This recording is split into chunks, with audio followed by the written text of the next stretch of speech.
அனைவருக்கும் வணக்கம். 27/6/25 வெள்ளிக்கிழமை.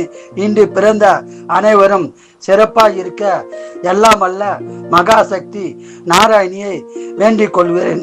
விஸ்வாவசு வருஷம் ஆனி மாசம் 13ஆம் தேதி, திதி தூதியை, நட்சத்திரம் புனர்பூசம்.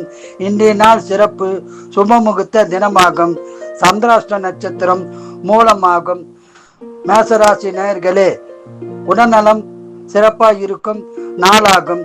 ரிஷபராசி நேயர்களே, பெருமைக்குரிய நாளாக உள்ளது. மிதுனராசி நேயர்களே, அமைதியான நாளாகும். இறை வழிபாடு செய்யுங்கள். கடகராசி நேயர்களே, உதவிகள் கிடைக்கும் நாளாகும். செம்பராசி நேயர்களே, பாசம் உள்ள நாளாகும். கன்னிராசி நேயர்களே, சங்கடமான நாளாக உள்ளது. இறை வழிபாடு செய்யுங்கள். துளாராசி நேயர்களே, திறமைக்கு பலன் கிடைக்கும் நாளாகும். விருச்சிக ராசி நேயர்களே, வெற்றி கிடைக்கும் நாளாகும். தனுசு ராசி நேயர்களே, கஷ்டமான நாளாக உள்ளது. இறை வழிபாடு செய்யுங்கள். மகர ராசி நேயர்களே, பணவரவு உண்டாகும் நாளாகும். கும்பராசி நேயர்களே, அமைதியான நாளாகும். இறை வழிபாடு செய்யுங்கள். மீனராசி நேயர்களே, சந்தோஷமான நாளாகும். வாழ்க வளமுடன், நீங்கள் நலமுடன்.